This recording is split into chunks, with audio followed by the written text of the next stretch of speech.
Mỗi sáng thức dậy, người dân Bali sẽ thường ra miếu thờ ngay trước nhà để thực hiện những nghi thức cúng lễ sáng. Hôm nay trước khi ăn sáng, mình quyết định là sẽ theo channel lịch để xem em ý sẽ thực hiện những cái nghi thức cúng và cầu nguyện này như thế nào.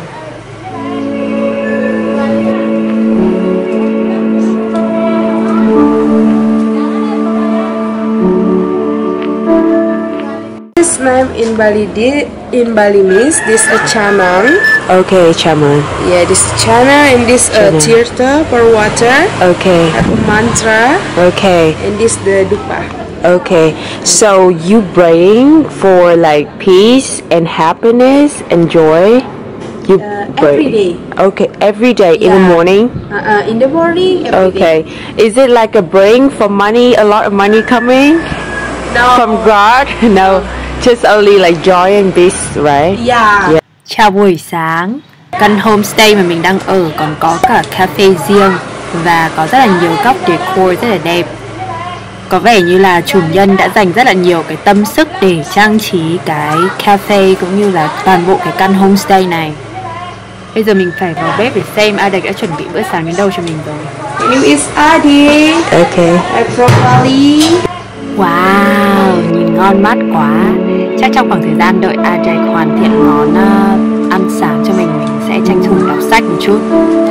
Cafe này có khá là nhiều sách. Mình đang lựa xem là lấy cái cuốn sách nào thì phù hợp. Thì sau cái chuyến Semingat này thì mình sẽ đi đến đảo Nusa Penida. Sau khi đi xong cái đảo Nusa Penida thì mình sẽ quay trở lại Bali và đến Ubud để ở trong một khoảng thời gian. Vậy nên chắc cái cuốn Ubud Life sẽ phù hợp hơn để đọc.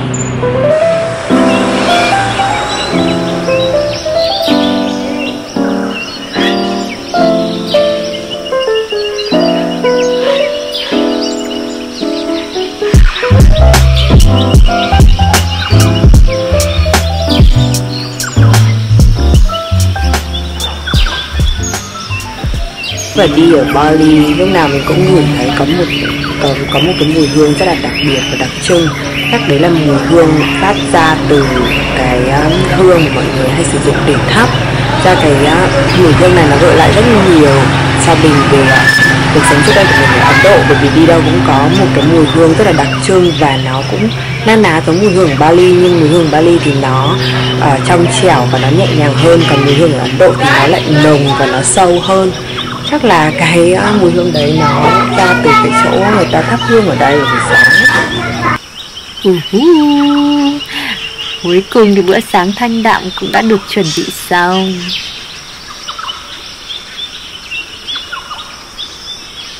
So she's making really nice breakfast for me, and I'm gonna enjoy it now. Yeah. And terima kasih. Yeah, terima kasih kembali. In Bali means suksema. Suksema. Yeah. Welcome, Mawali. Wali. Okay, suksema. Mawali. Okay. That's so cool. Yeah.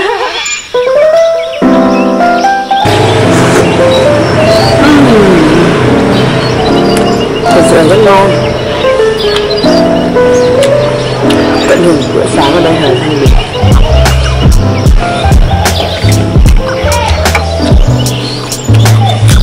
Còn có cả trà nóng nữa. Cheers.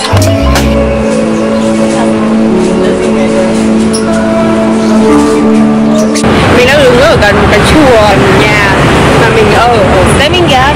Ở đây có một cái biểu tượng nó rất là thú vị. Mọi người có thể thấy cái tên của nó bằng tiếng Bali là nó là Bencha, có nghĩa là biểu tượng về cái sự hạnh phúc này, vui tươi. Trong một số cái ngày lễ thì họ sẽ treo cái này ở trước những cái đền thờ các vị thần ở đây để mong muốn là có những cái điều tốt đẹp đến với lại cuộc sống của họ. Còn cái này nữa, cái này ở trong tiếng Bali là bowling, có nghĩa là chuông gió hay là trong chóng gió.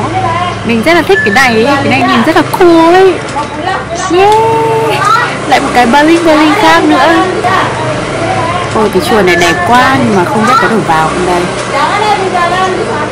What's the name of the temple? We call it Merajan.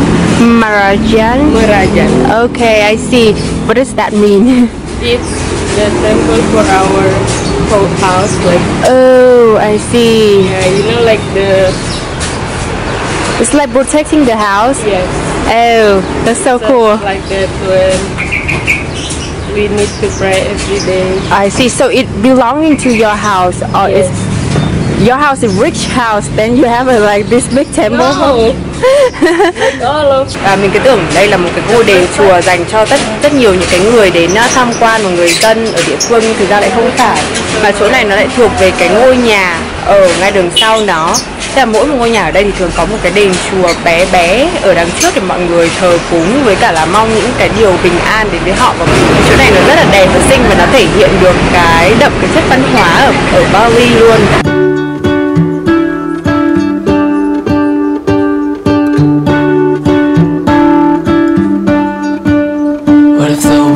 Had more of your smile. What if the wind could spread your love?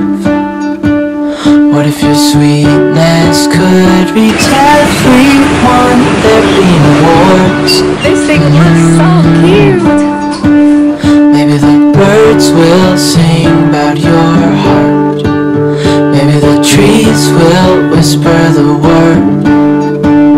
Maybe the sun will spread your joy to the ones who lost their hope.